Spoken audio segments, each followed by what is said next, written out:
The rain was falling the day her world ended. Grace Bennett stood alone beneath a gray Maine sky, watching the last shovel of earth cover her father's grave, and with it, the life she once knew. But grief was only the beginning. Within days, she would discover the crushing debts he left behind, and the stranger who appeared at her door with a proposal that made no sense. He was Jonathan Reed, a man of power, precision, and rules, a lawyer who never lost a case until her. "I can erase your debt," he said, "but I require something in return, a marriage, 6 months, no love, no touch, no emotion. Why would a man like him need a woman like her? And what secret tied his life to her father's final promise? This isn't just a love story. It's a story about pride, forgiveness, and the one condition that turned two broken lives into something extraordinary. If you believe some hearts are meant to find each other even through storms, please like, share, and subscribe to Shining Stories. Now, let's begin. The sky over Portland, Maine, hung low and heavy, a dull stretch of gray that seemed to press the world flat. The rain was steady, not violent, not soft, just enough to make every umbrella tremble, every breath taste of salt and soil. Grace Bennett stood by the open grave, her gloved hands gripping a bouquet of white lilies so tightly that the stems bent. The smell of them, sweet, heavy, and wrong, mixed with the scent of wet earth. She listened to the minister's voice, muffled by the drizzle and the sea wind that rolled in from the harbor.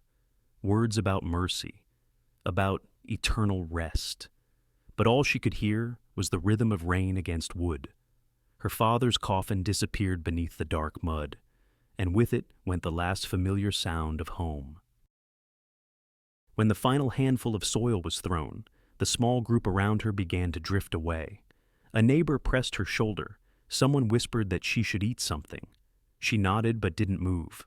Only when the cemetery was nearly empty did she step forward and touch the edge of the grave marker, her father's name, Henry Bennett, 1949-2023. A simple stone, a lifetime condensed into 2 dates and a dash. She whispered, barely audible beneath the wind, "Rest now, Dad. I'll figure it out. Somehow." Her umbrella shook as another gust swept across the hill. The Atlantic smelled of iron and distance. Mr. Higgins, her father's old lawyer, stood a few paces back, hat in hand. He waited the polite length of silence before speaking. "Grace, I can drive you home." She shook her head. "I need to walk. It's only a mile." He hesitated. "Then tomorrow. My office. We'll settle his affairs." "Tomorrow," she repeated, though she already knew what affairs meant. She started down the narrow path that led toward the road, the hem of her black dress dark with mud. The rain soaked her collar, her hair. She didn't care. Her house stood near the cliffs, a small white cottage her father had bought when she was a child. It looked tired, like it had held its breath for too long. The porch steps creaked as she climbed them, and the sound echoed in the emptiness inside. She hung her coat on the rack, closed the door, and leaned against it. The silence roared. On the table sat her father's reading glasses, one arm slightly bent. Beside them, a crossword puzzle half finished. His pen had left a small dot of ink on the paper, where he must have paused, thinking. Grace ran her fingers over it and felt the ache rise again. The unpaid hospital bills were stacked neatly on the counter. Envelopes stamped final notice. The mortgage letter lay on top, its bold red line a wound she didn't want to look at. She boiled water for tea, though she didn't want it. The kettle's whistle sounded too loud. She poured, sat by the window, and watched the rain drift sideways across the glass. Her father had always loved the rain. He said it made the world honest colors truer, sounds sharper. She tried to see what he meant, but all she saw was gray. Night fell without her noticing. The storm thickened, and the house shivered with every gust. When she finally went to bed, she left a lamp burning in the living room, not for light, but for company. Dreams came in fragments, her father standing at the easel, humming while he mixed blues and greens, the smell of turpentine. Then, thunder. She turned toward him in the dream, but his face blurred, fading before she could speak. She woke with a start, heart pounding, the sound of rain still there, only real this time. Morning brought no sun, just another shade of gray. Grace dressed in the same black dress, brushed her hair back, and walked to Mr. Higgins's office downtown. The place smelled of old paper and lemon polish. He stood when she entered, his expression gentle but wary. "Grace," he began, "your father was a remarkable man, generous to a fault." The pause after fault said everything. He handed her a folder thick with documents. "There are outstanding hospital fees and business loans." He mortgaged the house to fund the art supply company he tried to start. Her throat tightened. "How bad is it?" He sighed. "The debt exceeds the property value. The bank has already scheduled a review. How long do I have? 30 days? 30 days? The words didn't sound real. She nodded mechanically, clutching the folder to her chest as if it were a life vest. "Thank you," she whispered, and walked out before he could offer pity. Outside, the wind carried the sharp scent of the ocean. Across the street, a black sedan waited at the curb. Tinted windows, engine idling. She thought nothing of it, just another stranger escaping the rain. She walked home the long way along the cliffs, trying to think of options. Sell the paintings her father had left. Ask for extra hours at the arts center. Maybe rent out the spare room. But no matter how she rearranged the numbers in her head, they never added up. By the time she reached the porch, the rain had eased into a thin mist. She set the folder on the table, opened the window for air, and listened to the sea. Somewhere far below, waves struck the rocks, rhythmic and endless. She brewed another cup of tea and stood by the window again, arms wrapped around herself. The world outside looked almost peaceful now, silver and quiet. For the first time in days, she let herself breathe. Then a sound, soft, deliberate, the click of a car door closing. She turned toward the window. The same black sedan she'd seen earlier was now parked just beyond her gate. Through the drizzle, she could make out a figure standing beside it, tall, motionless, watching the house. Grace felt a chill that had nothing to do with the weather. She closed the curtain, heart quickening. Whoever it was, they didn't move, only the rain did, whispering against the glass like a question that would not go away. The next morning, the air over downtown Portland carried the damp chill of late October. Fog clung to the harbor, and the faint cry of a gull cut through the stillness like a warning.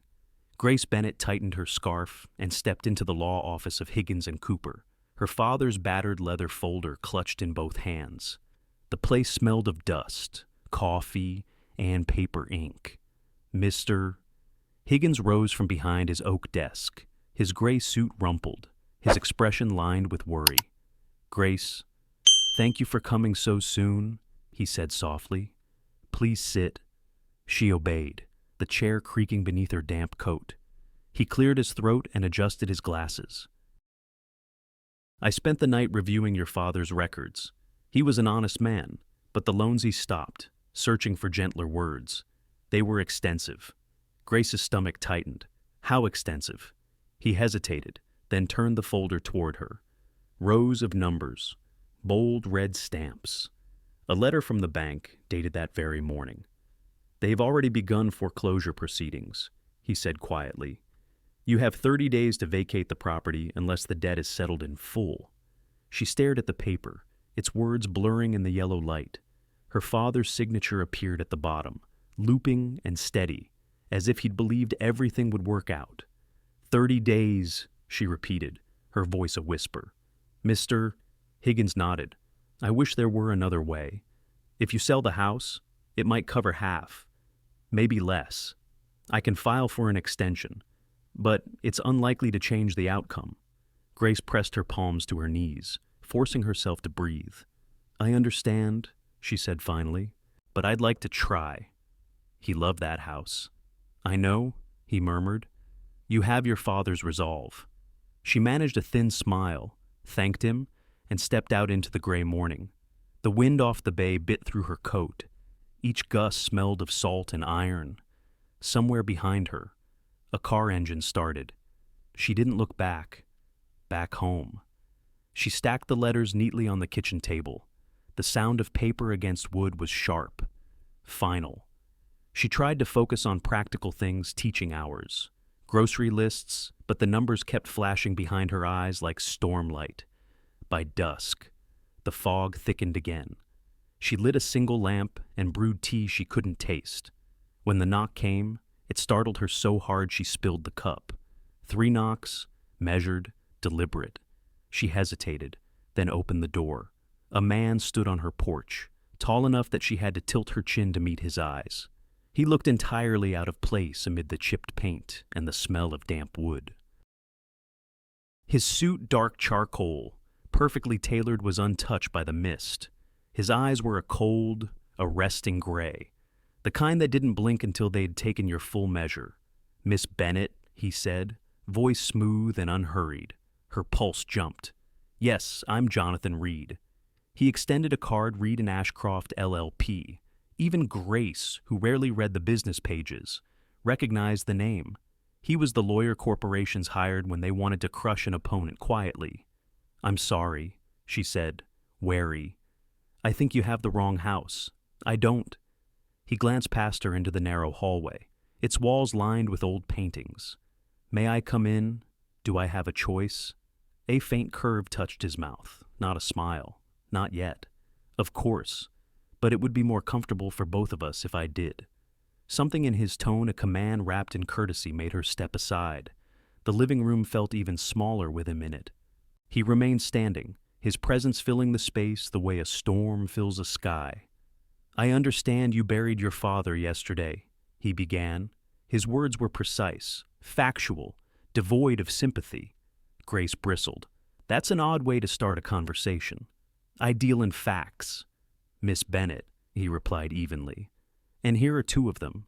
Your father's estate is insolvent, and the bank intends to seize your property in less than a month." Her throat tightened. "You came all this way to remind me of that?" "No," he said. "I came to offer a solution." A small laugh escaped her, sharp, humorless. "You're from a corporate firm. You don't offer solutions? Mr. Reed, you sell them." "Perhaps." He slipped his hands into his coat pockets. "But this time, the price isn't money." She crossed her arms. "Then what is it? I can erase the debt," he said, each word deliberate, all of it. The mortgage, the medical bills, the business loans. By tomorrow morning, it would be gone. She blinked. Sure, she'd misheard. "Why would you do that?" "Because your father once did something for me." "What are you talking about?" He didn't answer immediately. Instead, he studied a small painting hanging above the fireplace. Her father's last work. A coastal landscape in stormlight. When he finally spoke, his voice softened by a fraction. He believed in integrity. "He saved my career when he didn't have to." Grace's confusion deepened. "You knew my father?" "Yes." His eyes met hers again, gray cutting into blue. "And I owe him more than you can imagine. This," he gestured toward the room, "is me repaying a debt." Her pulse steadied, suspicion replacing shock. "So you'll pay off everything, out of gratitude?" He shook his head slowly. "Not exactly." She waited. "There is one condition," he said. Grace let out a breathless laugh. "Of course there is. People like you don't do anything without conditions." He didn't flinch. His gaze remained fixed, unwavering. "I require something in return." She folded her arms tighter, bracing. "What?" He stepped closer, close enough for her to smell the faint scent of cedar and clean linen. The air between them felt charged, uneasy. "You'll marry me," he said quietly. The words hung there, absurd and heavy, like thunder waiting to break. Grace blinked. I beg your pardon. I'll settle every cent of your debt," he continued, tone steady.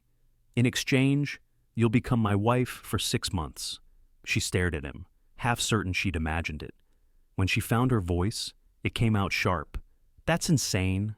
"Maybe," he said, unruffled, "but it's legal. My attorneys can draw up the contract by morning. She shook her head, backing a step. Why me? Why not any of the women who actually belong in your world? He didn't answer. For a moment, the mask slipped, revealing something pain, guilt. She couldn't tell. Then it was gone. This isn't about belonging, he said. It's about necessity. Grace felt her chest tighten, anger and disbelief wrestling inside her. He stood there, unmovable, offering salvation that smelled like a trap. You expect me to marry a stranger to save my house? She whispered. I expect you to make a practical decision, he replied. You have 30 days. I can end it in one. Silence swelled between them, filled with the tick of the old mantel clock and the soft hiss of rain against the windows. Grace's mind spun humiliation clashing with survival. Could she really trade her freedom for a roof? What would her father think she wanted to scream? Instead, she whispered, almost to herself, You can't be serious. Jonathan Reed looked at her with eyes that revealed nothing. Completely, he said. Marry me for 6 months. Miss Bennett, that's my condition. For a long moment, neither of them spoke. The rain outside softened into a mist that tapped gently on the window panes, like fingers reminding them the world was still turning. Grace Bennett stood frozen in her living room, staring at the man who had just offered to buy her life for 6 months. Her mind scrambled for words that could match the absurdity. Finally, she found them. Why Jonathan Reed looked perfectly composed, as though she'd asked about the weather. Because it solves 2 problems, he said evenly. Yours and mine. That's not an answer. Her voice rose, thin and brittle. You can pay my debts out of charity, or pity, or whatever sense of guilt you're nursing, but marriage. His gray eyes didn't waver. Charity humiliates. A contract defines. She blinked. A contract. That's what this is to you. A transaction that's exactly what this is. He replied. And before you react, let me clarify the terms. He reached into his coat pocket and produced a folded sheet of paper. The paper looked ordinary, but the way he handled it, precise, deliberate, made it feel like something carved in stone. He placed it on the table between them. You'll live in my residence for 6 months, he began, his tone measured, almost clinical. During that time, you'll accompany me to social and corporate functions. You'll appear as my wife in every public capacity. Grace crossed her arms. So, you need a prop. He didn't flinch. You could say that. Why his silence stretched long enough for her to hear the ticking of the clock again. When he finally spoke, his voice was quieter. Because there are people who expect me to be settled. Investors, clients, the board. It's inconvenient to remain unmarried. Her laugh came out sharp and disbelieving. So, you want to rent a wife? He ignored the sting in her tone. There are conditions, he continued, as if he hadn't heard her. You'll have your own room, your own bank account. I'll deposit a monthly allowance and clear every one of your debts before the end of this week. Grace stared at him. And what do you get out of this? Besides a pretty headline? He paused, jaw tightening. Privacy. That word hung between them, strange and insufficient. Grace stepped closer, anger giving her voice shape. You talk like a lawyer, even when you're proposing something insane. Why me? You could hire someone, anyone, to play your wife. I don't want an actress, he said simply. Then what do you want? For a fraction of a second, something flickered in his expression, something human. Then it was gone. Someone I can trust to keep their distance. The words hit harder than she expected. Grace folded her arms tighter, heat rising to her face. So, this is about control. You want a woman in your house who won't bother you with feelings? He didn't deny it. Yes. The honesty in that one syllable stunned her. He reached for the pen inside his jacket and placed it beside the paper. You can think about it. You have 24 hours. Grace didn't move. She looked at the document lying between them, words printed in crisp black ink, waiting to trap her in some strange, cold kind of safety. Why 6 months, she asked finally. Because that's how long it will take, he said, to convince those who need convincing. And after that, you walk away, he replied, debt-free, independent, unattached. She laughed again, though it sounded closer to a sob. You make it sound so easy. It is, he said. If you can separate emotion from necessity. Grace turned away, pacing toward the window. Outside, the fog had thickened, blurring the ocean into a smear of silver and gray. Somewhere below, waves struck the rocks, steady and unfeeling. Inside, her thoughts collided like storm fronts: grief, pride, exhaustion. Her father's voice echoed faintly in her mind. Grace, when the world corners you, don't let desperation make the choice for you. But desperation was all she had left. She turned back toward him. What if I say no? Then the bank takes your home, Jonathan said quietly, and you start over with nothing. He wasn't threatening her. That was what made it worse. He was simply stating a fact. Grace felt her throat tighten. You could have just sent a check, she whispered. You didn't need to make this grotesque. His gaze softened slightly, though his posture didn't change. I don't do favors, Miss Bennett. Favors create obligations. This is clean. Clean, she repeated bitterly. There's nothing clean about selling a piece of your life. Then don't think of it as selling, he said. Think of it as borrowing time. Something in his voice, a thread of weariness beneath the precision, made her falter. For the first time, she wondered if his coldness was armor, not cruelty. Still, her pride flared. You're asking me to give up everything, my freedom, my dignity, for 6 months of pretending. He looked at her steadily. I'm giving you a way to start again.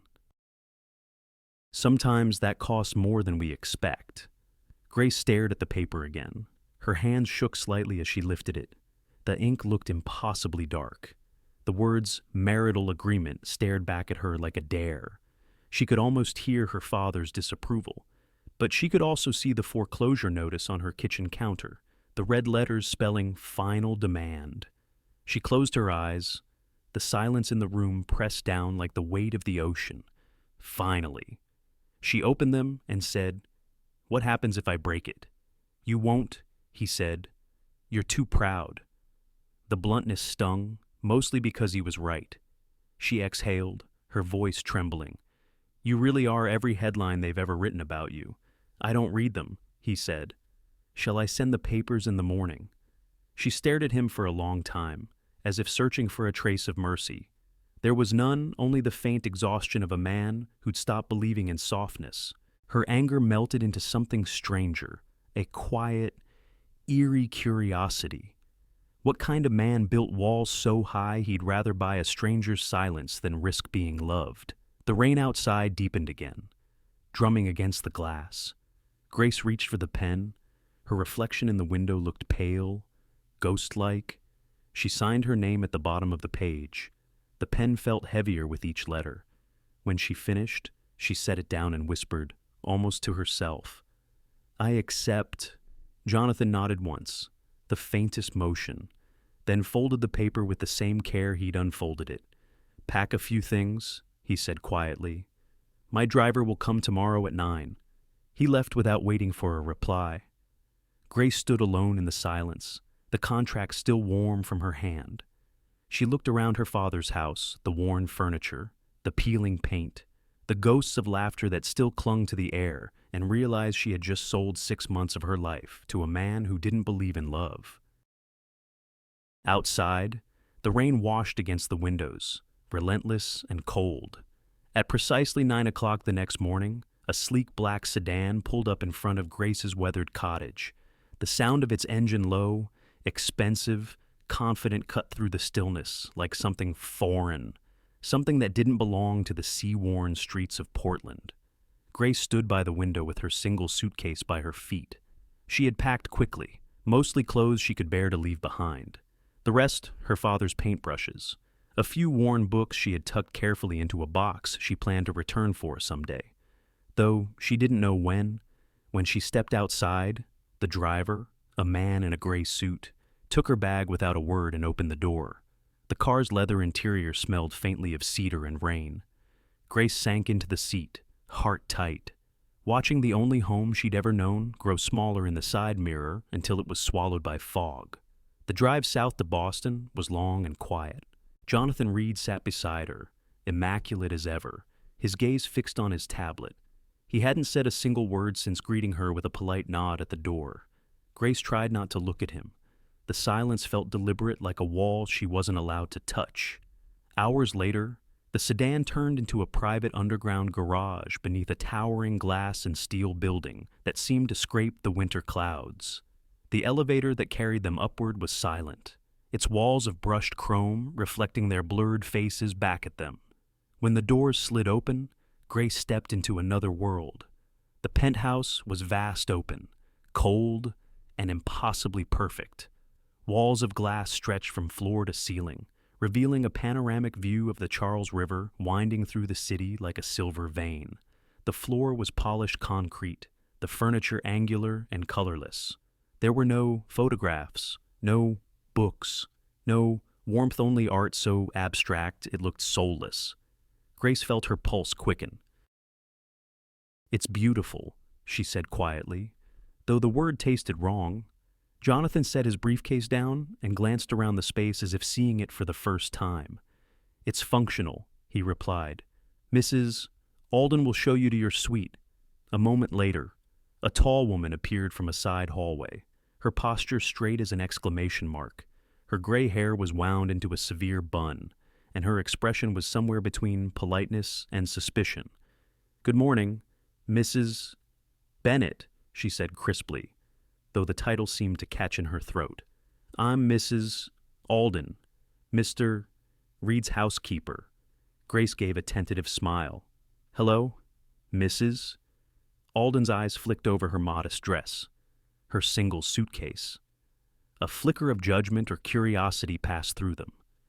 "This way," she said, turning sharply. They walked through a long corridor lined with steel-framed windows. Every footstep echoed. "Your suite is in the east wing, Mrs."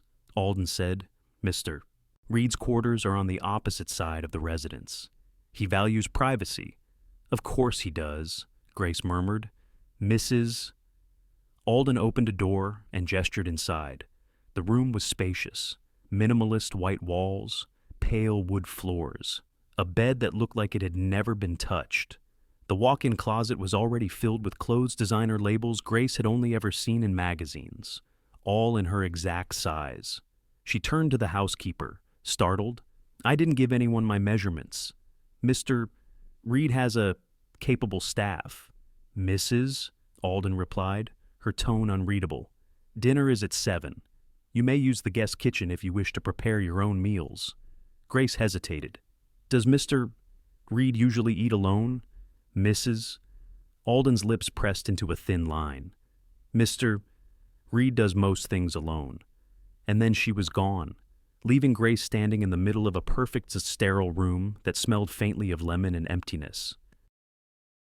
That evening, the city shimmered beneath the glass walls like a reflection caught between worlds. Grace sat at the edge of her bed, staring at her hands. The silence of the penthouse wasn't peaceful. It was alive, breathing, waiting. She tried to read, but the words on the page slipped away. She tried to sleep, but every time she closed her eyes, the hollow quiet woke her again. At midnight, she gave up. Barefoot, she stepped into the hallway, the floor cold under her skin. The penthouse was dim, lit only by the soft glow of the city outside. Shadows stretched long and thin across the walls. Grace wandered toward the living room. The space looked different in darkness, less like a home, more like a museum. That's when she saw him. Jonathan stood near the far window, his back to her, the city's glow outlining his tall frame. His tie was gone, his shirt collar open. In one hand, he held a glass of whiskey that caught the faint light like amber. In the other, something small and rectangular. He didn't notice her at first. His shoulders were tense, but not in his usual controlled way. There was something raw about the stillness, a quiet unraveling. She took a step closer. The soft creak of the floor made him turn. For a heartbeat. Neither of them spoke. His eyes were darker now, the silver edge replaced by something she couldn't name. "Couldn't sleep?" he asked. His voice was rougher than she'd ever heard it. "Not really," she admitted. "It's quiet here." He gave a faint, almost ironic smile. "You'll get used to it." She nodded toward the small object in his hand. "What's that?" He glanced down, startled, then quickly turned it face down on the table beside him. Nothing important, but in that instant, she'd seen enough a glimpse of a woman's face in the photograph. Blonde, smiling. Grace said nothing. The air between them thickened with unspoken things. Jonathan straightened, his composure snapping back like a drawbridge closing. "You should get some rest, Mrs. Bennett." The name sounded deliberate, a reminder of the rules. "I'll try," she murmured, her voice softer now. As she turned to go, he spoke again. "Quieter.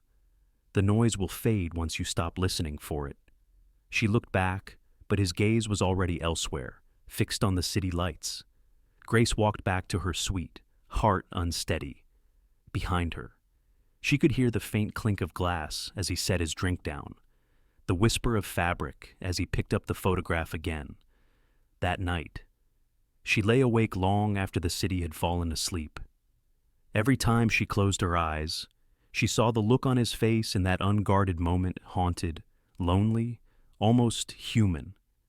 The days that followed settled into a strange rhythm, one built not on warmth or familiarity, but on quiet coexistence.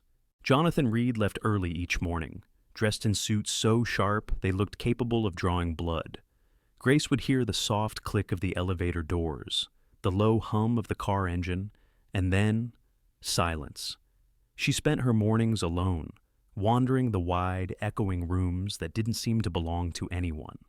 Sometimes she stood before the window, watching the gray city breathe beneath the mist, wondering how a man could live so high above the world and still look so lost. Mrs. Alden ran the household with the precision of a metronome. Breakfast was always laid out: coffee, fruit, toast arranged like an exhibit rather than a meal. Jonathan never joined.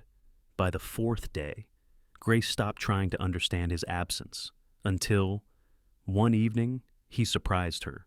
She was sitting at the small writing desk in her suite, sorting through old bills she'd brought from home, when a knock startled her. Before she could answer, the door opened, and Jonathan stood there, sleeves rolled up, no tie, hair slightly disheveled as if the day had finally won. He held something in his hand.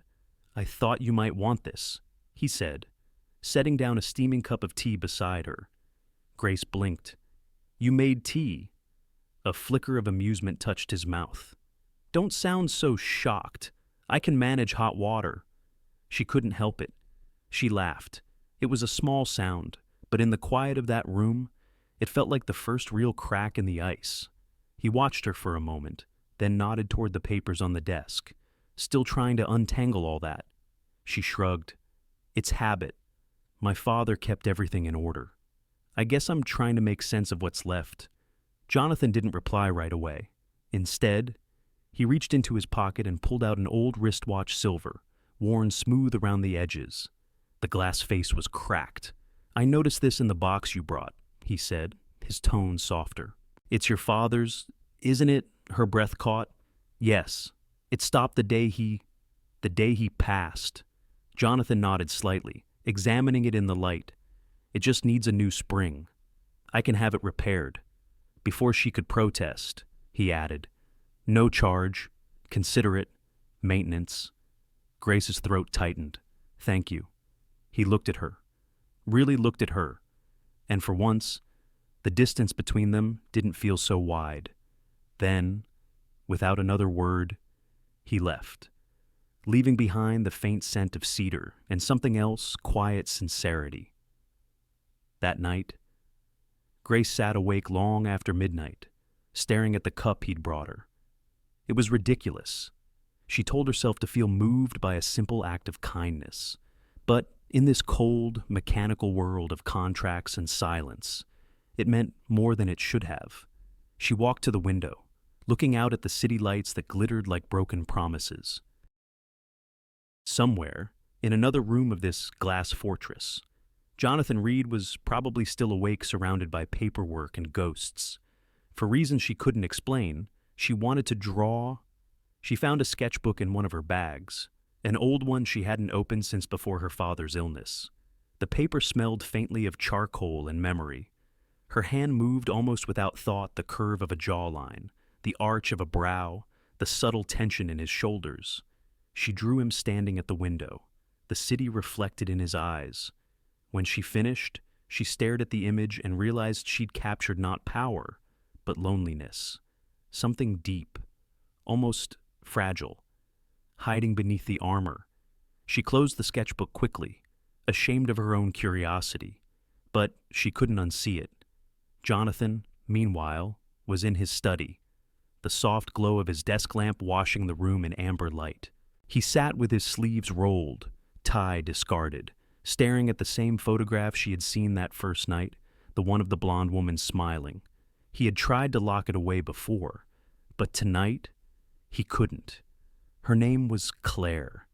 She had been his fiancée once, years ago, before ambition devoured everything else. He had promised her a life and then buried that promise beneath billable hours and late-night calls. When she left, she hadn't cried or pleaded. She had just said one sentence that haunted him, still. "You don't love people, Jonathan. You manage them." He exhaled slowly, rubbing a hand across his face. And now, here he was managing another life, another woman's survival, with contracts and clauses. Only this time, he wasn't sure who was saving whom. The next morning, Grace found the repaired watch on her nightstand. It ticked steadily, its rhythm like a heartbeat in the still apartment. Beside it was a note written in Jonathan's precise hand. "Time doesn't stop. Miss Bennett. It just waits until we're ready to face it. J.R." She smiled despite herself. Then, before she could overthink it, she took out her sketchbook, tore out the portrait she had drawn of him, and slipped it into an envelope. Later that day, she left it on his desk in the study without a word. That evening, when Jonathan returned home, he found the envelope. Inside, the pencil sketch captured him with unnerving accuracy, the strong lines of his face, the distant eyes, and beneath them, something he had never allowed anyone to see. For a long moment, he just stared at it. Then, carefully, he traced the faint lines of shading along the corner of his mouth where she had drawn the hint of a smile he didn't remember ever giving. He set the paper down, his chest tight. He had spent years keeping the world at arm's length. Yet this woman, in less than a week, had seen straight through his walls. He should have felt angry, violated. Maybe. Instead, he felt something worse seen. And that terrified him. In the days that followed, the air between them changed. It wasn't soft, not yet, but it hummed with something unspoken. He would leave coffee on her table before heading to work, always without comment. She would leave small notes in the margins of books around the apartment, quiet reminders that she was more than a contract. They never discussed the sketch, but it hung between them, invisible and alive, like a shared secret neither dared to break.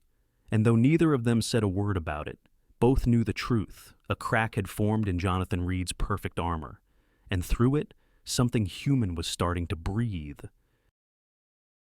The invitation arrived 3 days later, engraved, weighty, sealed with the golden crest of Reed & Ashcroft, LLP.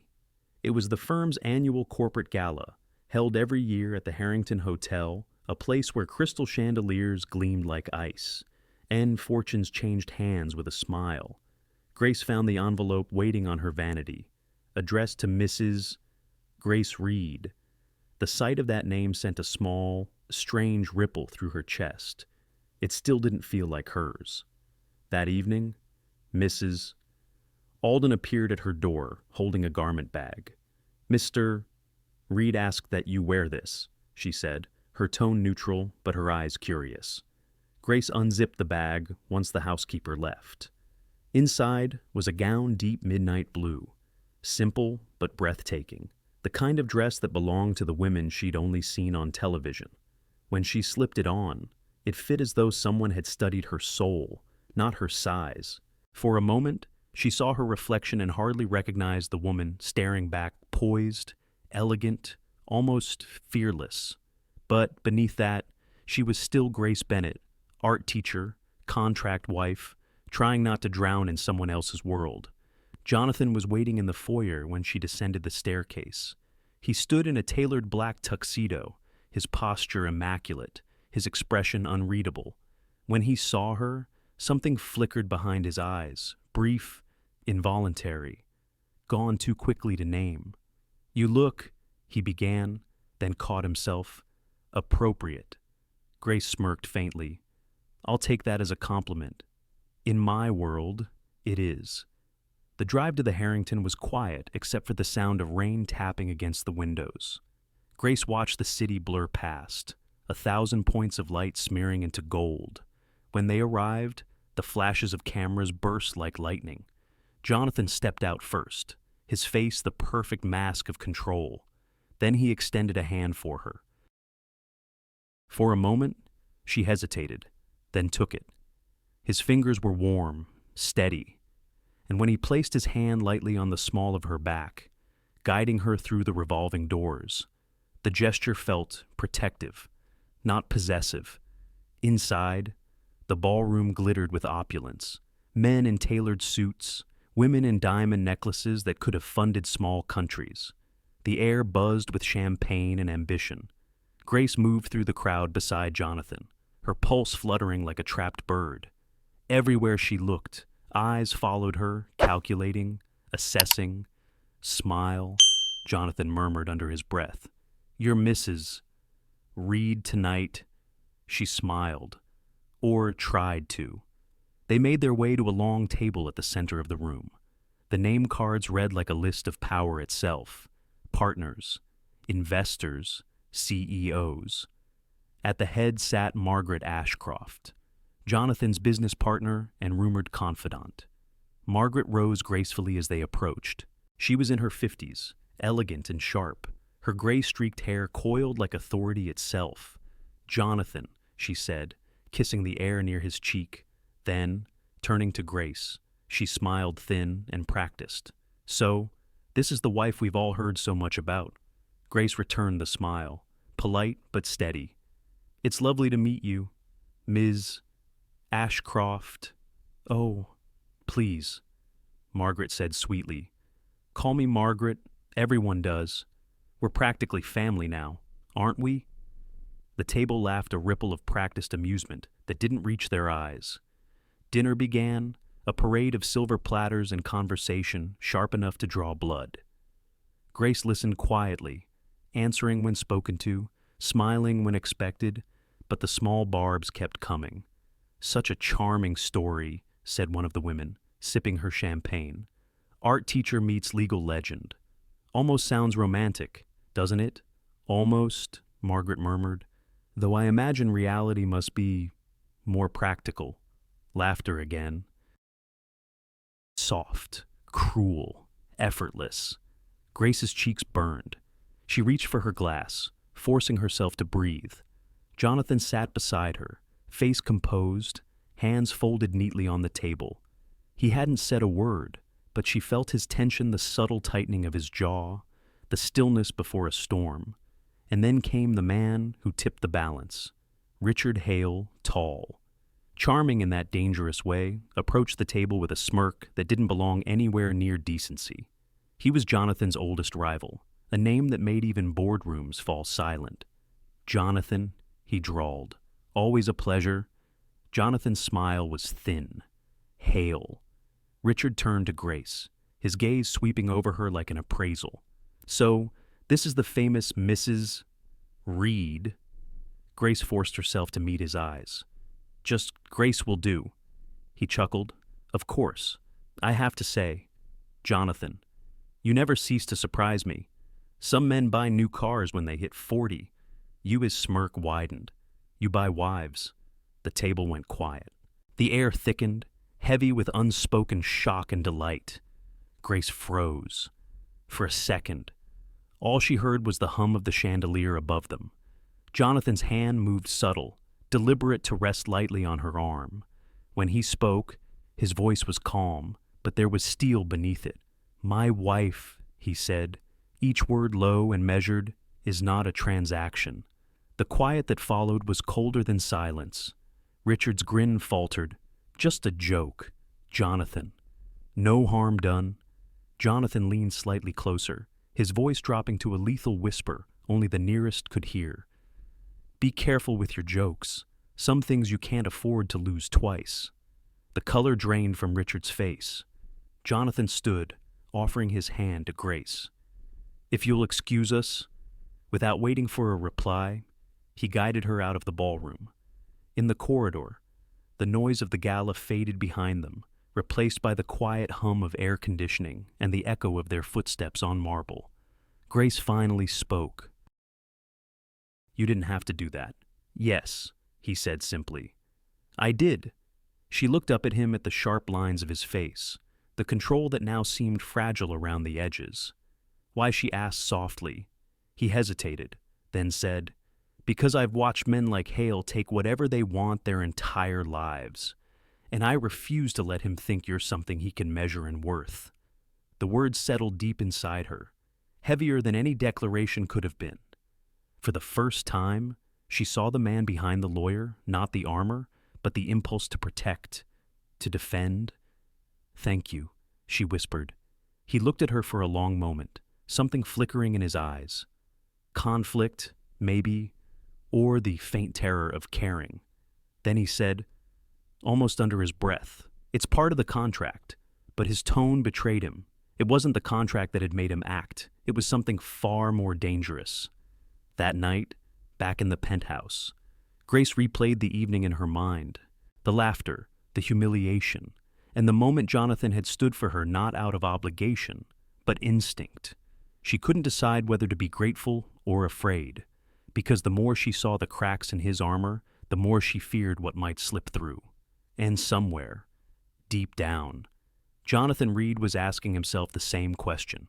What happens when a man who's sworn never to feel begins to forget why? The charity auction was held on a Saturday evening at the Boston Museum of Fine Arts, a grand, glittering affair draped in soft light and whispered wealth.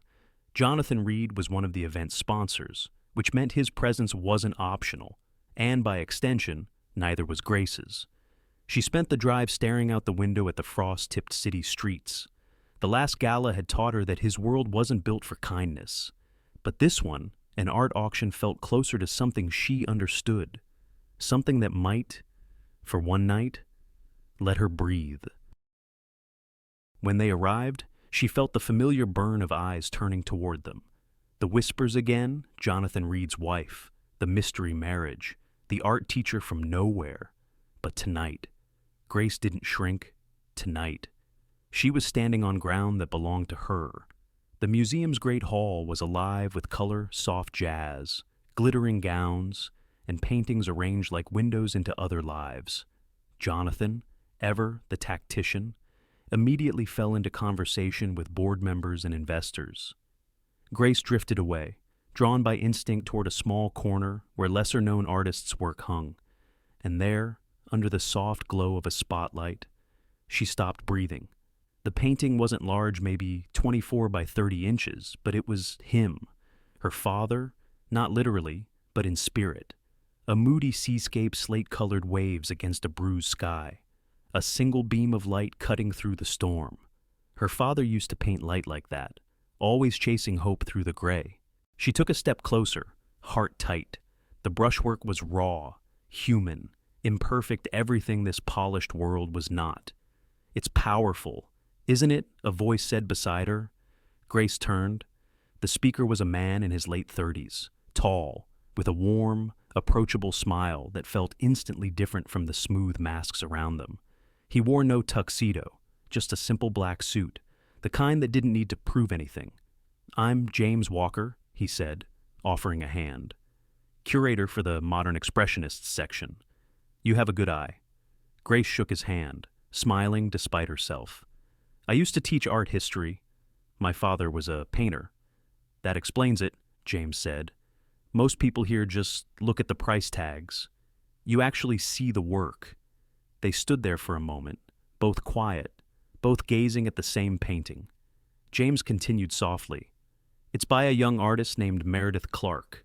She painted it after losing her father, called it The Last Horizon. Grace's throat tightened. It's beautiful, he nodded. It's one of those pieces that makes you feel less alone. Something warm and simple passed between them, the kind of human connection that didn't need explanation. Across the room, Jonathan Reed was watching.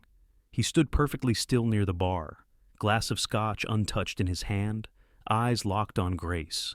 The sight of her laughing, her face lit by the soft gold of the gallery lights, stirred something sharp inside him.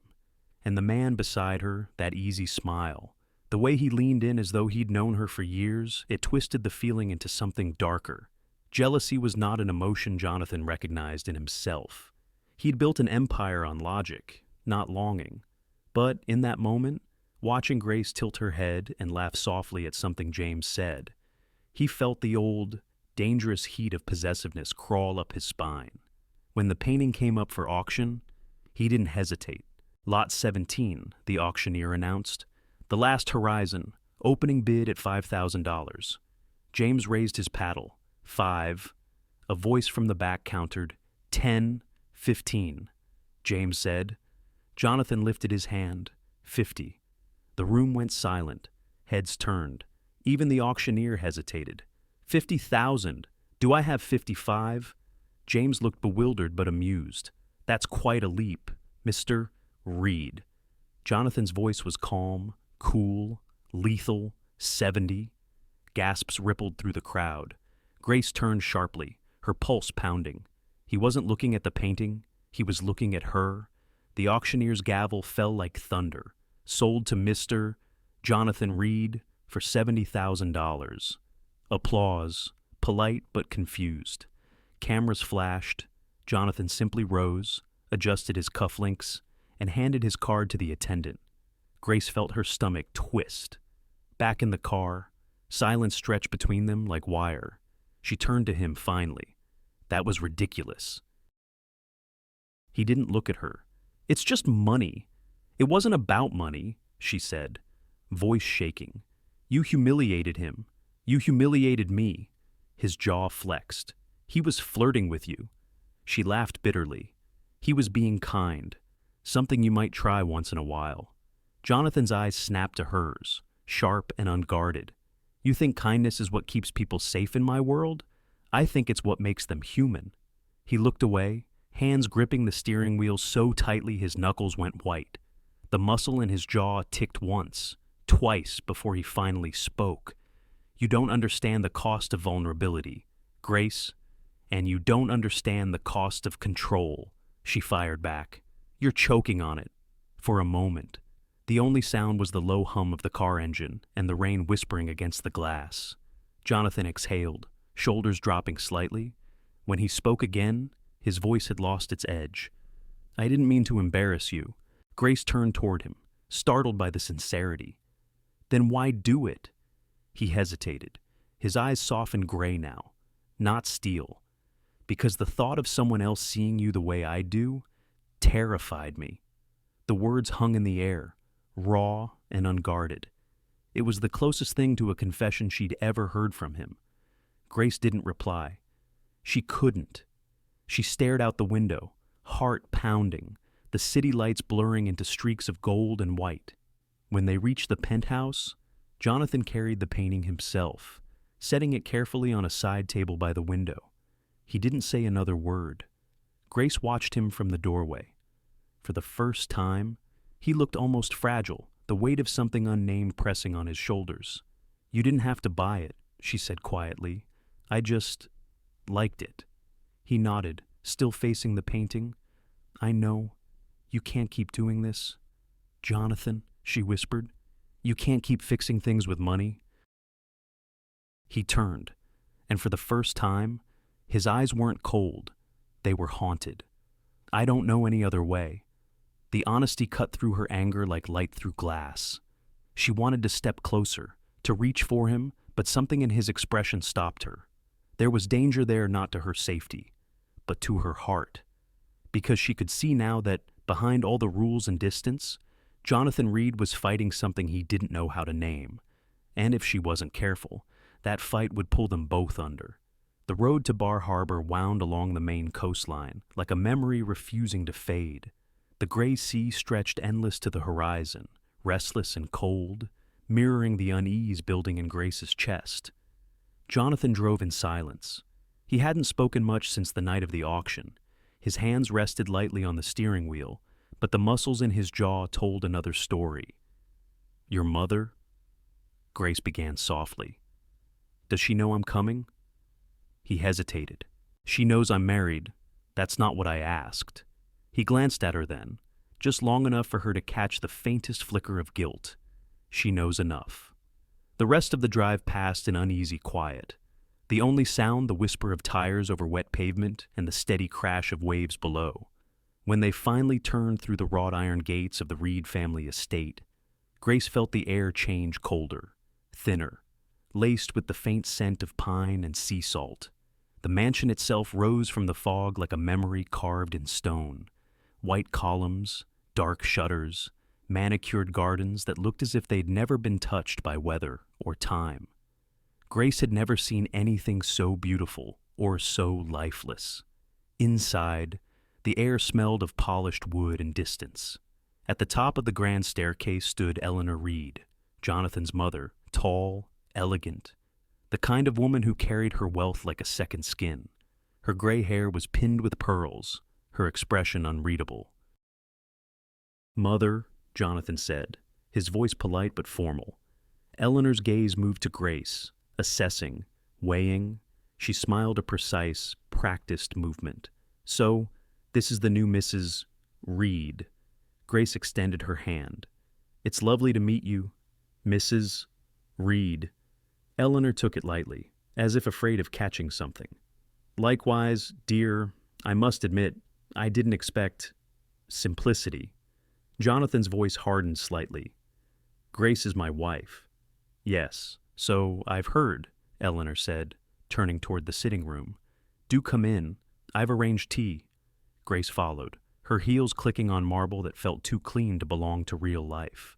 The sitting room was vast, filled with portraits of ancestors who all seemed to be watching her.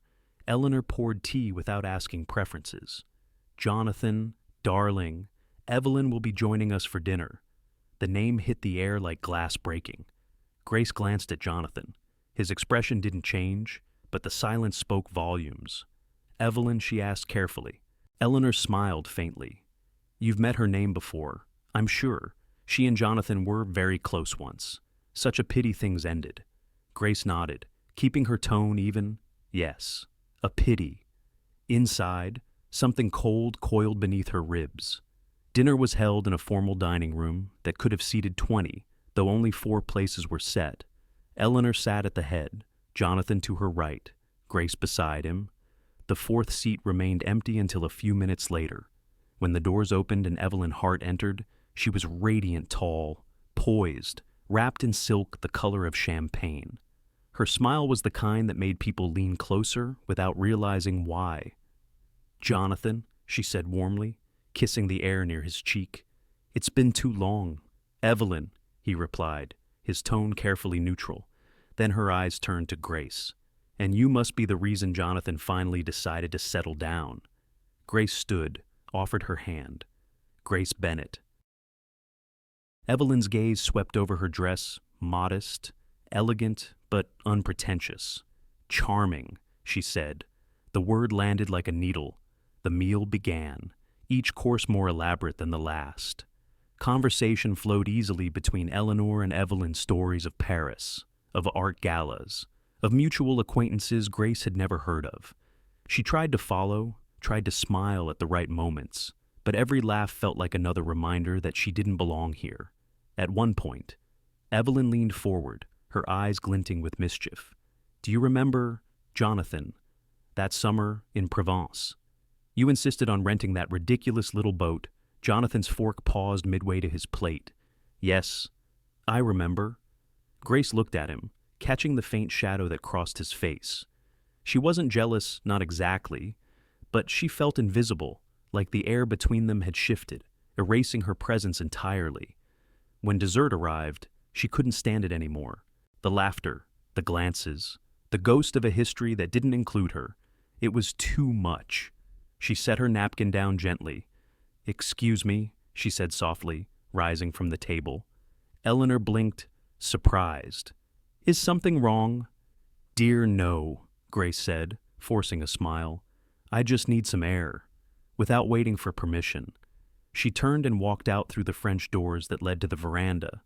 Outside, the wind was cold, sharp with salt. The sky hung heavy with clouds, the kind that warned of coming rain. She leaned against the stone railing, breathing in the storm. Somewhere beyond the cliffs, waves struck the rocks, echoing her heartbeat. A few moments later, she heard footsteps behind her.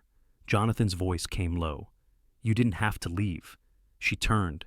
He stood in the doorway, the light from inside casting his face half in shadow. "I couldn't sit there and watch her talk about the life you used to have," Grace said. "Not when I'm just a name on a contract." His jaw tightened. "It's not like that." "Then what is it?" He didn't answer. For once, he didn't have the words. The wind picked up, tugging at her hair. "You bring me here, to your mother's house. You let me stand in rooms full of people who think I'm your mistake. And you say nothing." "I was trying to protect you," he said quietly. "From what?" "The truth." The silence stretched, heavy and raw. "Finally," he said, "you think I don't see what they do to you? How they look at you? Every time I open my mouth, I make it worse." Grace stared at him, the frustration giving way to something else. Pity. Maybe. Or understanding. "Then maybe you should stop trying to control what everyone sees," she whispered, "and start seeing what's right in front of you." For a heartbeat. Something flickered in his eyes, longing, fear, something too deep for words. But before either could speak again, a soft crack of thunder rolled across the horizon. Grace looked up. The first drops of rain began to fall, slow and cold against her skin. Jonathan took a step closer, as if to shield her, but she shook her head. "Don't," she said softly. "Not unless you mean it." He stopped, his expression unreadable. The rain fell harder, scattering against the marble, whispering over the gardens. Somewhere inside, music began again, faint, distant, and there, beneath the darkening sky, they stood two people bound by paper, undone by silence. The storm broke just after midnight. Grace had been pacing her guest room, her reflection fractured in the window pane as lightning flared across the sky. She hadn't seen Jonathan since dinner, not since she'd walked out into the rain. But she knew he would come. She could feel it in the air, in the pressure that built just before thunder. When the door finally opened, she didn't turn, couldn't let me have the last word. "Could you?" she said quietly, watching the rain whip across the terrace. Jonathan stood in the doorway, soaked from the downpour. His shirt clung to him, his hair slicked to his forehead, eyes dark with exhaustion. "You shouldn't be out here," he said. "It's dangerous." Grace laughed softly, bitterly. "Dangerous. The only danger here is you and your silence." She turned, meeting his gaze for the first time. "Why, Jonathan? Why me?" He didn't answer immediately. The thunder rolled again, closer this time. "Tell me," she pressed, stepping closer. "You owe me that much. Was it pity? Was it power? Did you just need someone to own for 6 months?" His jaw tightened. "Stop. No." Her voice cracked. "You dragged me into this life, into your rules, your conditions, your goddamn control, and I said yes because I was desperate, because I had no one. You promised me nothing and still managed to take everything. So, tell me why me?" The question hung between them, raw and alive. Jonathan's face changed then. Something broke through the cool veneer. the distance, the carefully built wall of logic and control. He stepped forward, his voice low and shaking. Because I made a promise. To who he swallowed. The words came like glass. To your father. The world seemed to tilt. Grace blinked, unsure she'd heard right. My father, Jonathan, nodded slowly. He came to me before he died. He helped me once, years ago, when I was barely starting my firm. I owed him everything. He made me swear that if anything ever happened to him, I'd look after you. Grace stared at him, her mind splintering. The rain lashed against the terrace doors, 1,000 tiny hammers echoing the chaos inside her. So that's it, she whispered. This marriage, it's just a debt payment. That's not... Don't, her voice rose, fierce and breaking. Don't you dare lie to me now. Every kindness, every look, every word, all of it was obligation. Jonathan's shoulders sagged. It started that way? Yes. Her breath hitched, started. He took a step toward her, rain dripping from his hair, eyes burning with something desperate. I don't know when it changed. I don't even know what this is anymore. All I know is, when I look at you, the rest of it, the money, the promise, the rules, none of it matters. She shook her head, tears mixing with the rain.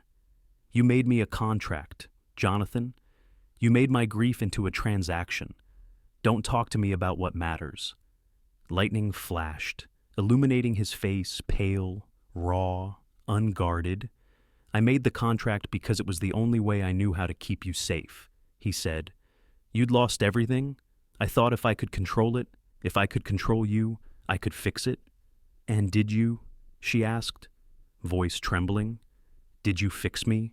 He closed his eyes. No, you broke me. The words tore through her chest like wind through glass. For a moment, neither spoke.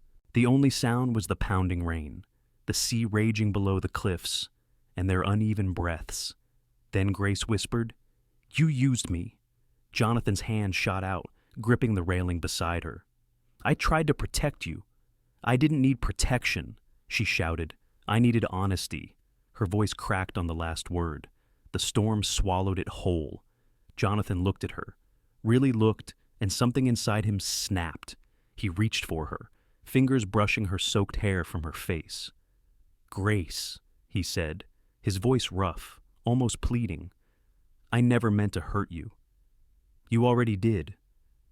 Then let me try to make it right. And before she could stop him, before she could tell him that making it right wasn't possible, he pulled her toward him and kissed her. It wasn't gentle. It wasn't measured or logical. It was desperate, unrestrained, a confession made of rain and guilt and love and everything they weren't supposed to feel. For a moment, she resisted, her hands pushing against his chest, but then something inside her broke too. She kissed him back. It was fire and storm and the ruin of every wall they'd both built. When they finally tore apart, they were both gasping, trembling, drenched. The silence afterward was deafening. Grace stepped back, eyes wide with disbelief and grief. You just broke your own rule, she whispered. Jonathan's voice was hoarse. I don't care. You should, she said, because I do. He reached for her again, but she moved out of reach, shaking her head. I can't be your charity. I can't be your guilt. Her voice was breaking, but her resolve was not. I won't be your obligation. Jonathan, he looked as though she'd struck him. It's not like that anymore. Then what is it, she cried? Because if it's love, say it. If it's not, let me go. He opened his mouth, but no words came. Just rain and silence and the hollow ache of everything he couldn't admit. Grace's tears vanished into the storm. That's what I thought. She turned and walked down the stone steps toward the drive, her heels splashing through puddles. The rain fell harder, blurring her figure as she disappeared into the darkness. Jonathan stood there, motionless, water streaming down his face. He wanted to run after her to tell her the truth, the full truth, but for the first time in his life. Words failed him, and as thunder cracked overhead, He realized that the one promise meant to save her had just destroyed them both. The penthouse was silent again. Too silent. Jonathan stood in the middle of his living room, still soaked from the rain, his coat half off, his shoes leaving wet prints across the polished floor. Grace's voice still echoed in his mind. "I won't be your obligation." He replayed the words over and over, like a punishment he couldn't stop delivering to himself. He poured a drink and didn't touch it. The scotch just sat there on the table, amber light trembling in the glass, catching reflections from the city beyond the window. Outside, the storm had followed him home. Thunder grumbled somewhere above the skyline, and the rain tapped against the floor-to-ceiling glass like a steady, relentless reminder that he couldn't escape himself. The place felt emptier than usual, like even the furniture knew she was gone. Her laughter, the quiet one she never meant for him to hear, still seemed to linger in the corners. Her sketchpad still lay on the side table, a charcoal outline of his profile visible on the top page. He reached for it, fingers tracing the curve of his own drawn face, and for the first time in years, Jonathan Reed felt something dangerously close to breaking. The next morning, he didn't go to the office. He sat in his study instead, surrounded by case files, unopened mail, and the echo of a life that had been built entirely on control. But control couldn't hold this. Not anymore. When he finally opened the drawer of his desk, he wasn't looking for anything in particular, maybe a distraction, maybe some piece of her she'd left behind. What he found instead was an old leather envelope, yellowed with age, sealed with wax. He froze. His father's handwriting was on the front, for Jonathan to be opened when you've lost your way. He hadn't seen it in years. He'd forgotten it even existed, hands trembling slightly. He broke the seal and unfolded the letter inside. The paper smelled faintly of cedar and thyme. The ink had faded, but the words were clear. "My son, there are things you were never told, things I hid to protect you, and others. Years ago, you faced ruin at the hands of a man named Richard Hale. He set you up false evidence, forged documents, a scandal that would have destroyed everything you built. You remember the board meeting. You remember the whispers. What you never knew is that someone stepped forward that night, a man who owed me nothing, but who believed in you. His name was Henry Bennett. He had proof that Hale was behind the fraud, but Hale also had something on him, an old accounting error, nothing criminal, but enough to stain his name. Henry came to me with a choice. He said, 'Let me take the fall. The boy deserves a future. I've already had mine.' I tried to stop him. I begged him not to. But by morning, the papers were signed. He resigned from the board, took the blame, and disappeared quietly from public life. You went on to build your empire. He went home to rebuild his... I swore to keep his secret, for his sake and for yours. But if you are reading this, it means you are lost.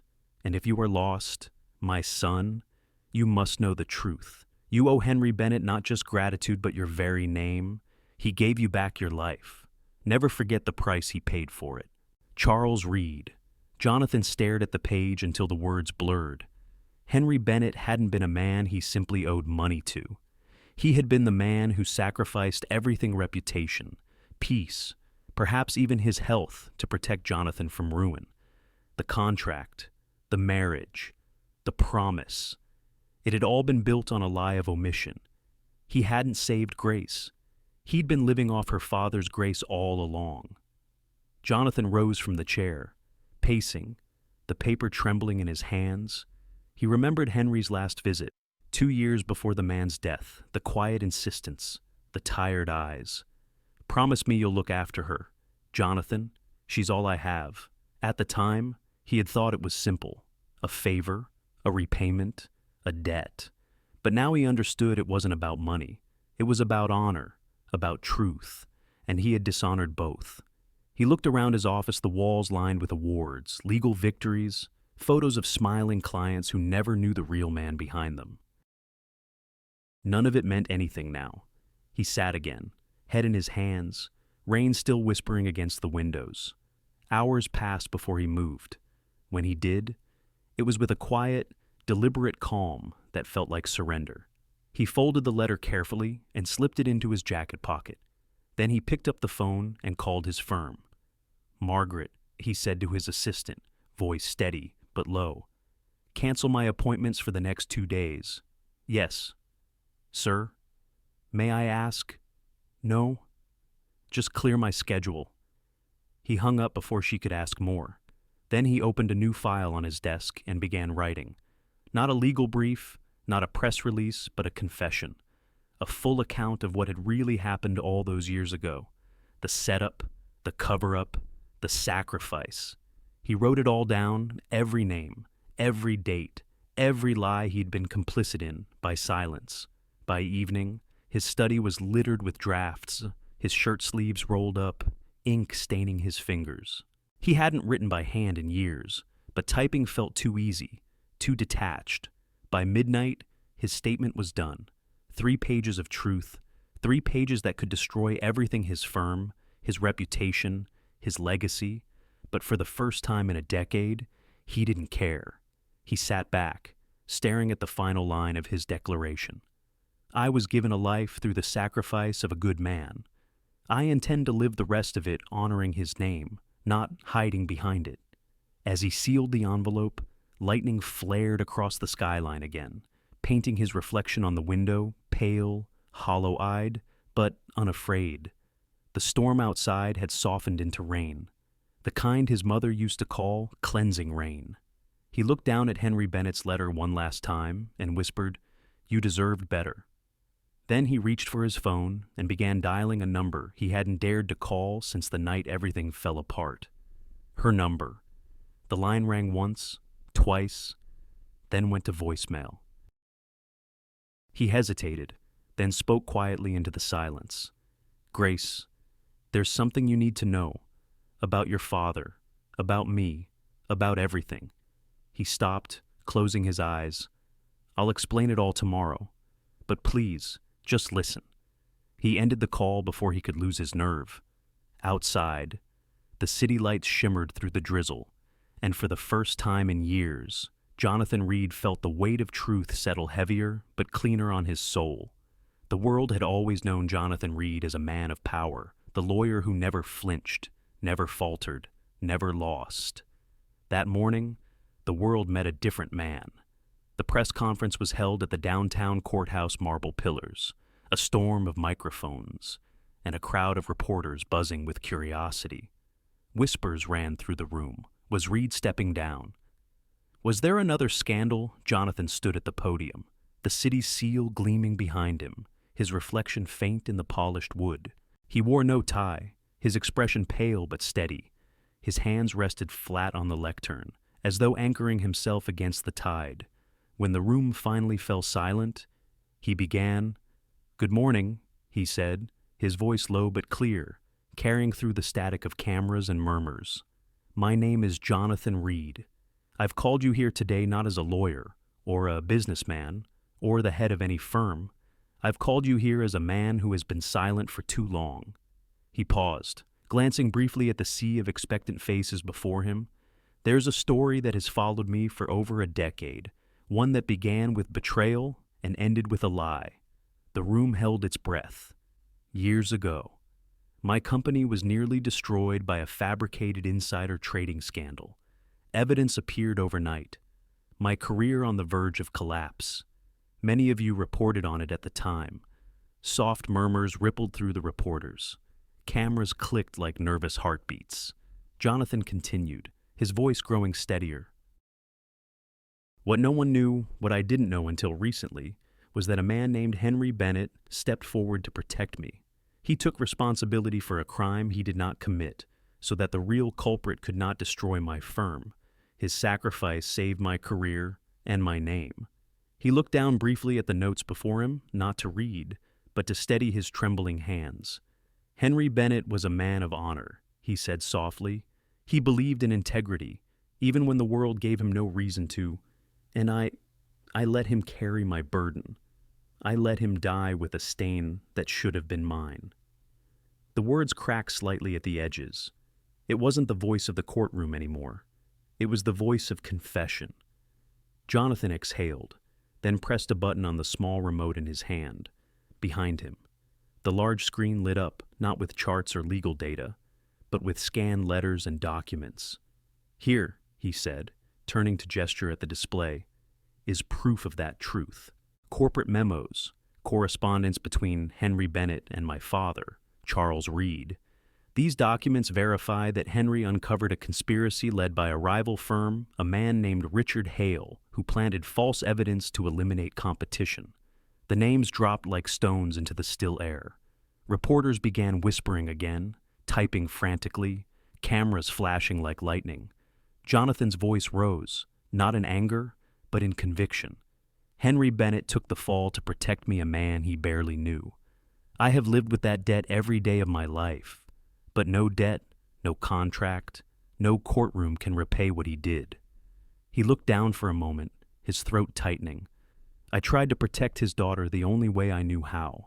But in doing so, I repeated the same sin. I treated her sacrifice as an obligation, not a choice." A long, shaky breath.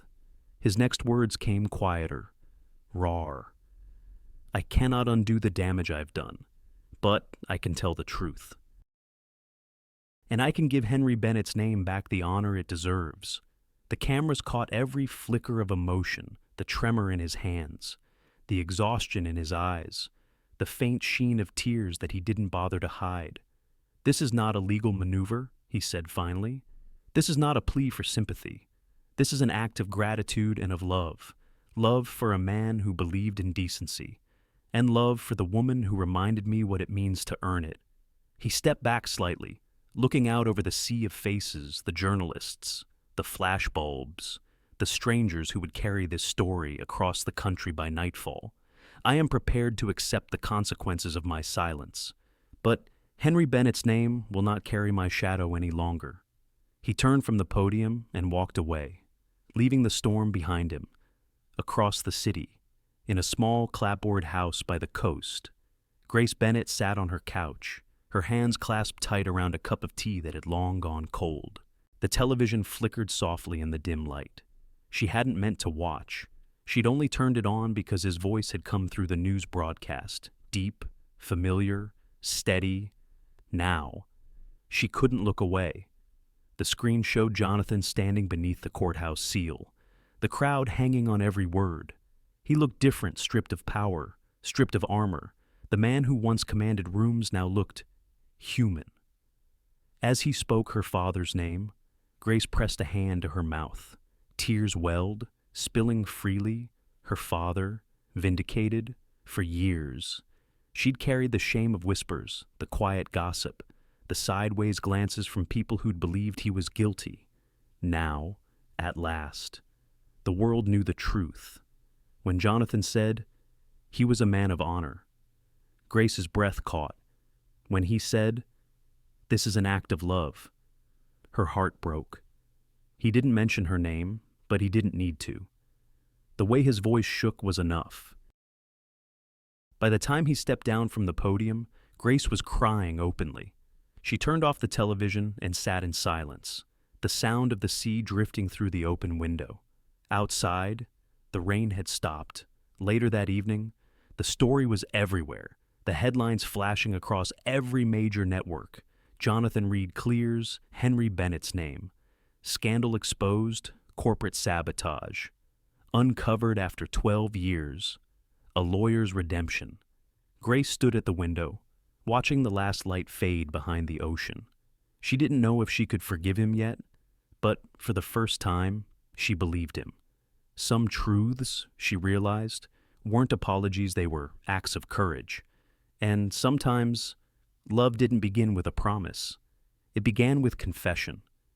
By the time Jonathan reached the coast, the sun had already begun to fall behind the line of pines that framed the Bennett property. The gravel road leading to Grace's house crunched beneath the tires, each turn of the wheel echoing with everything he hadn't said. He parked by the white fence, his reflection faint in the car window, not the sharp, immovable lawyer he used to recognize, but a man who looked like he'd finally stopped pretending. He didn't bring flowers. He didn't bring excuses. He brought only the truth, folded neatly in his jacket pocket. The sea breeze was cool and damp as he walked up the path. The porch light flickered on as if it recognized him, casting a soft glow over the peeling white paint and the small patch of rose bushes Grace had been nursing back to life. For a long moment, he stood there, hand hovering near the door, afraid to knock. Then he heard its soft movement from inside, the faint sound of a kettle clicking off. He knocked once, then again. The door opened. Grace stood there in jeans and a gray sweater, her hair loosely tied back, the kind of effortless beauty that had always undone him. Her expression was calm but unreadable. "Jonathan," she said quietly. He nodded once. "Grace." For several seconds, neither spoke. The only sound was the steady crash of the ocean beyond the cliffs. Finally, she stepped aside. "Come in." He entered carefully, like a man stepping into a church. The house was warm, filled with small traces of her life sketches pinned to the walls, a half-finished mug of tea, a blanket draped across the couch. It was everything his penthouse was not. Lived in. Real. Grace motioned for him to sit, but he remained standing. "I saw your interview," she said, voice steady. "It wasn't an interview," he replied softly. "It was a confession." She studied him for a long moment, eyes searching his face as though looking for the man she once knew or the one she'd imagined. "You did it for him," she said finally. "Yes." And for me, his answer came without hesitation. "Especially for you?" Her jaw tightened, not in anger, but in the effort to hold back tears. "You could have told me the truth before it broke us." "I was ashamed," he admitted. "I thought keeping the secret was honoring your father, but all I did was bury him deeper." He took a slow breath. "Grace, I don't expect forgiveness. I don't deserve it. But I had to give him his name back before I could ever ask to speak mine again." Something in his tone, quiet, stripped bare, made her chest ache. She turned away, walking to the window, staring out at the sea. The horizon was soft gold now, the waves catching the last light of day. "You know what I realized while you were gone?" she said quietly. "I wasn't angry because you lied. I was angry because I started to believe in you. I thought maybe, just maybe, I could stop running from my father's shadow, and then you reminded me what it feels like to be invisible again." Her voice cracked, the words trembling in the air between them. Jonathan's gaze dropped. "I made you feel small in the one place you should have been seen." Grace turned, eyes glistening. "Why did you come here? Jonathan." He hesitated, then met her gaze. "Because I can't undo what I did, but I can show you who I am without it." He reached into his jacket, pulling out the folded letter, Henry Bennett's handwriting. Faint but steady. "I brought this for you. It's your father's words. The truth. In his own hand." Grace took it carefully, her fingers trembling. She stared at the handwriting for a long moment before setting it on the table, unopened. "I already know what he'd say," she murmured. "He'd tell me to see the good in you." "Then maybe you should," Jonathan said softly. She looked up, eyes narrowing slightly. "That's not how it works. You don't earn forgiveness by proving something. You live it." He nodded, the hint of a sad smile touching his lips. "Then I'll live it, however long it takes." Silence again, heavy, but no longer suffocating. Finally, she spoke not as accusation, not as surrender, but as truth. "Do you know what scares me the most?" she said. "That if I let you back in, I'll lose myself again.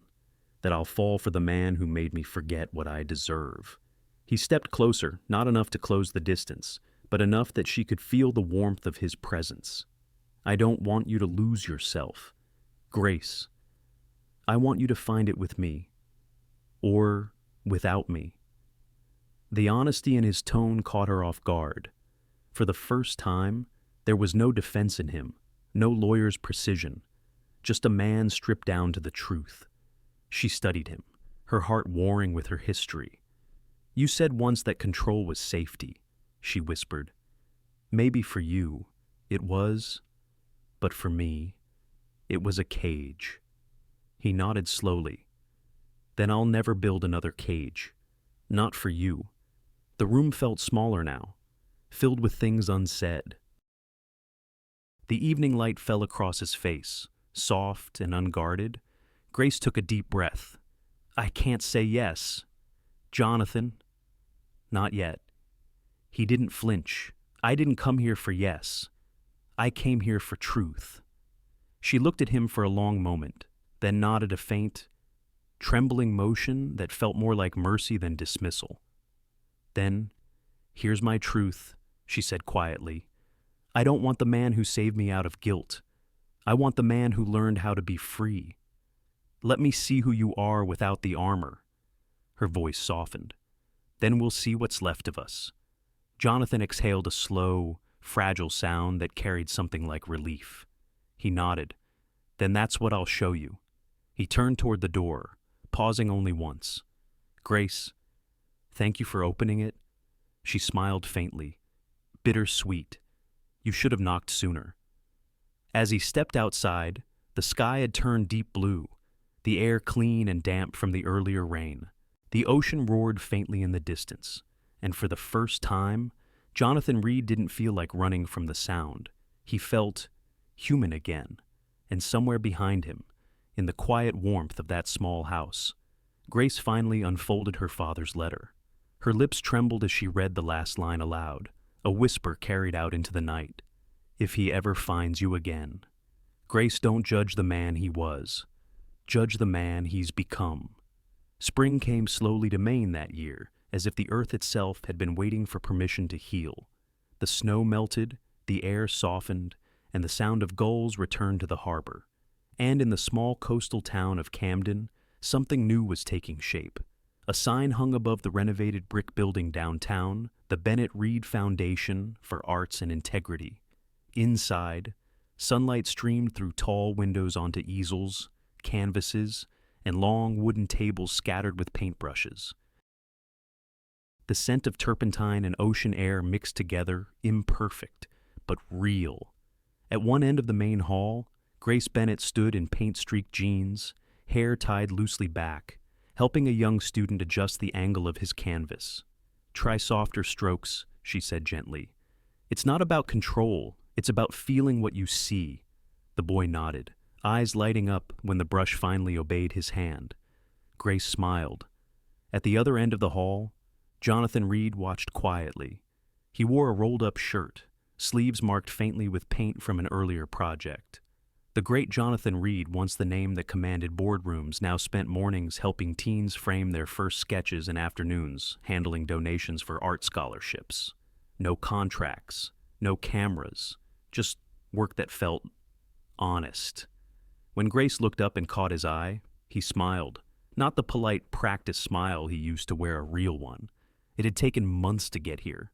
Months of quiet dinners, long walks, and slow, hesitant conversations that rebuilt what words had once broken. He had stayed in town after the return, renting a small cottage near the water. He never pressed, never demanded. He simply showed up to fix the leaks in the foundation building, to help transport supplies, to listen. And slowly, Grace began to let him back into her days, not through promises, but through presence. Now, standing in the sunlight of their shared creation, she saw something she hadn't before, a man who wasn't trying to lead, but to build with her. That afternoon, while the students packed up their brushes, Jonathan found her sorting through donation letters at a table near the back. You've been working since dawn, he said, setting down a cup of coffee beside her. Even artists need caffeine. She smiled.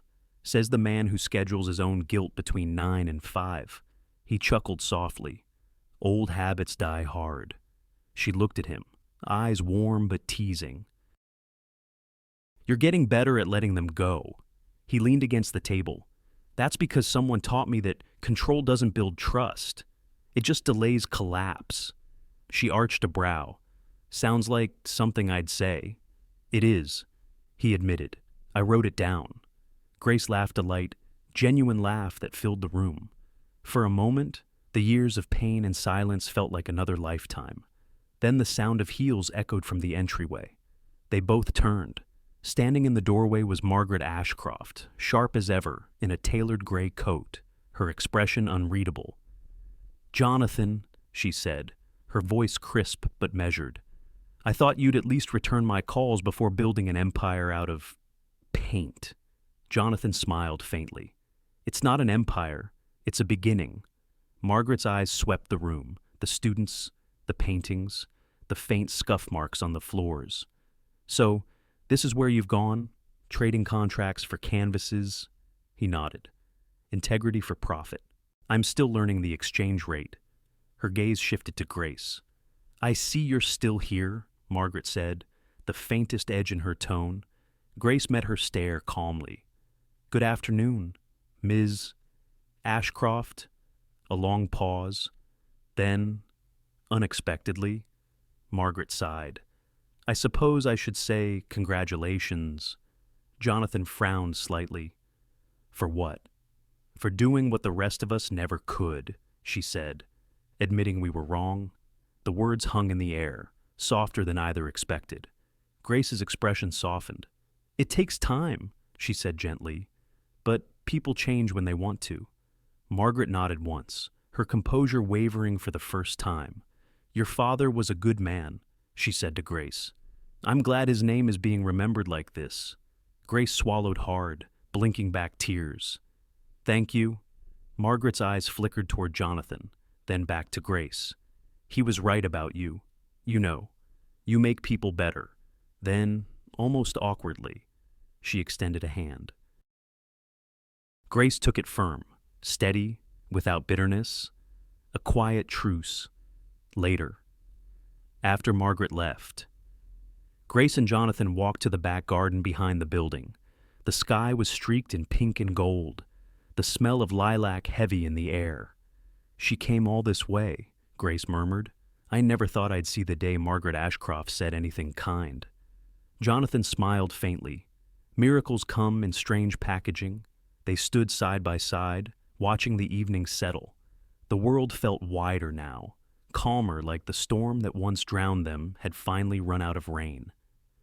"Do you ever miss it?" Grace asked after a while. "The courtroom, the power." He thought for a long moment. "I miss the certainty," he said, "but not the cost." Grace nodded. "Maybe that's what integrity really is, knowing what you can live without."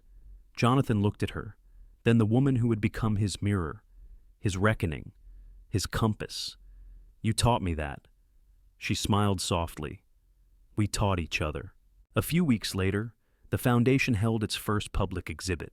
The crowd was modest local families, students, old friends of Henry Bennett who had traveled miles to see his name honored once more.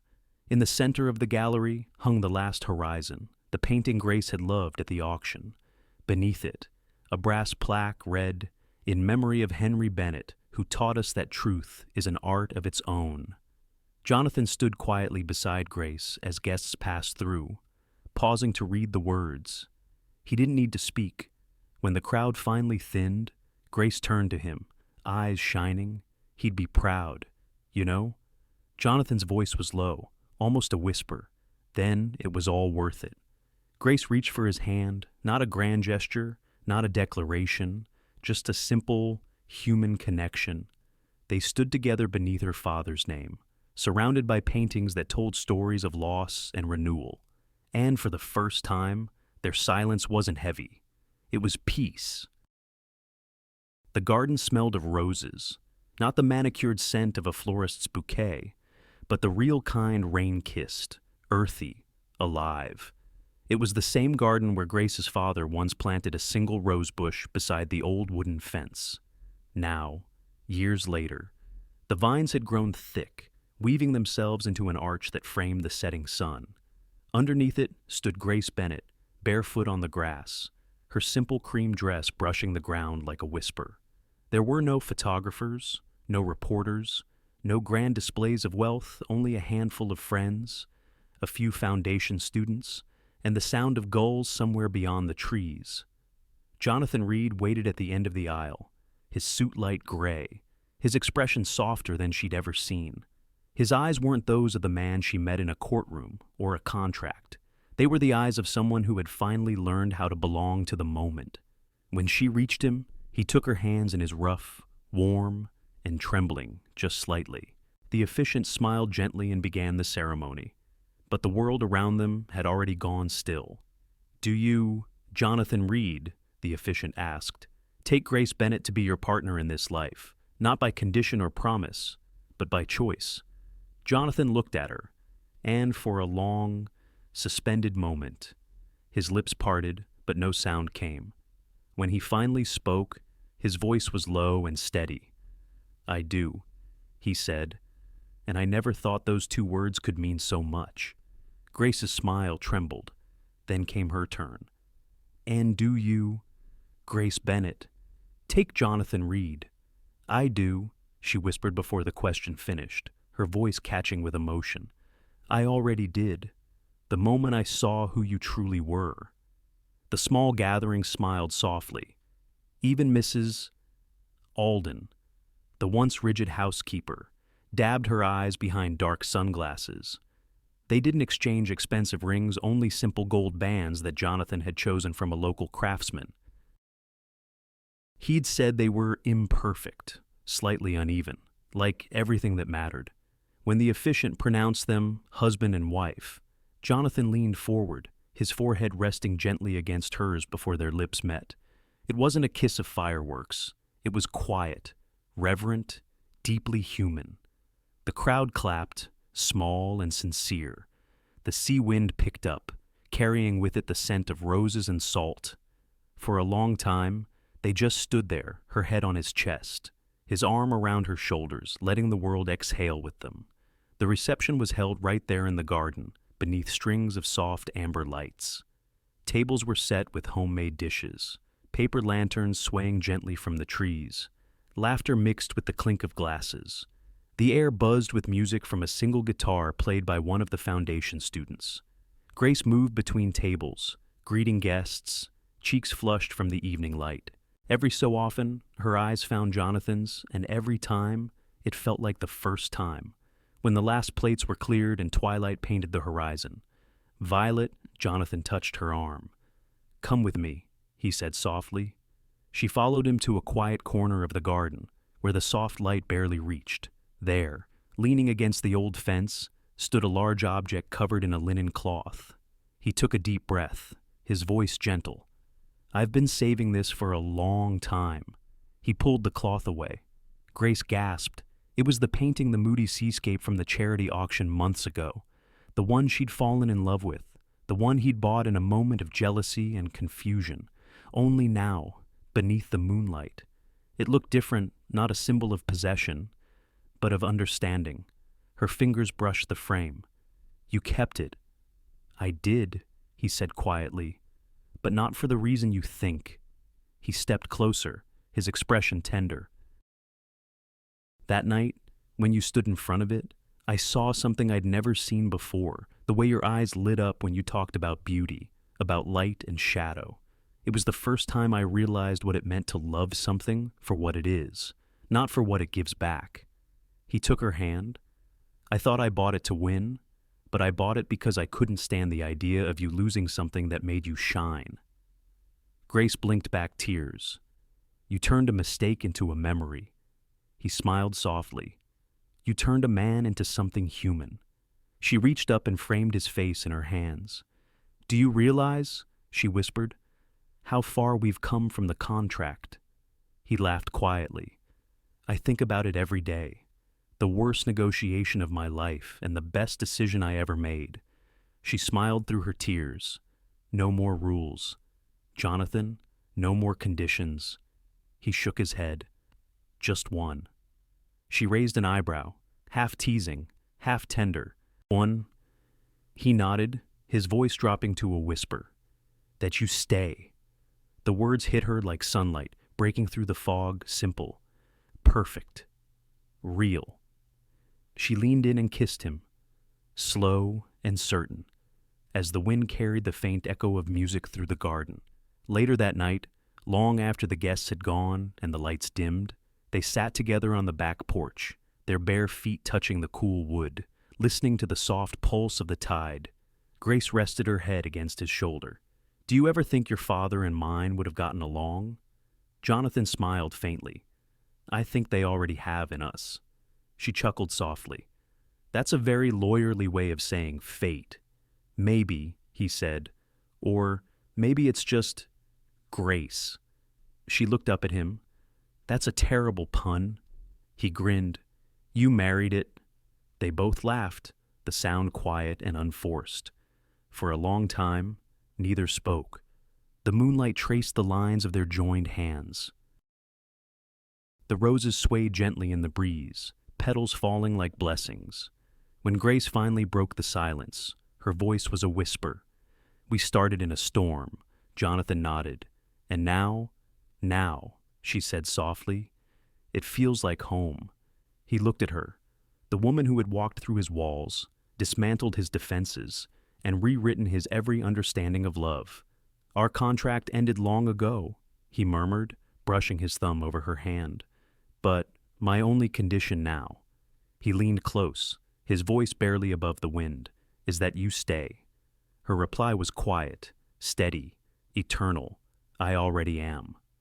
The music from the garden faded into the night, soft, wordless, and infinite as the camera of life pulled back to the sea, to the roses, to the light of a love that had finally fully come home.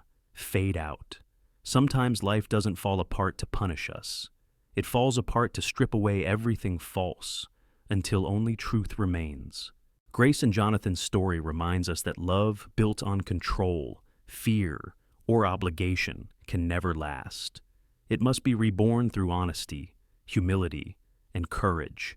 He was a man who thought power could protect him. She was a woman who believed love was something to survive, not receive. But in losing everything, their pride, their certainty, their walls, they found something far greater: compassion. We all carry debts that can't be measured in money. Guilt, regret, the words we didn't say. But redemption begins the moment we stop hiding behind our defenses and dare to be seen as we truly are. In the end, forgiveness isn't weakness. It's the quiet strength to look at someone or at yourself and say, "You can begin again." So, wherever you are in your story, remember, it's never too late to turn pain into purpose and to let love, honest and unconditional, write the next chapter. Thank you, dear friends, for sharing your time and your hearts with Shining Stories. If this story touched something in you, a memory, a moment, or a quiet truth, please let us know by leaving a comment below. Your likes, shares, and subscriptions help us bring more stories of hope, courage, and redemption to life. Because somewhere out there, someone may need to hear this story tonight, just as you once did. Subscribe to Shining Stories, share it with someone you care about, and remember, every ending can be a new beginning, if we choose to see it that way.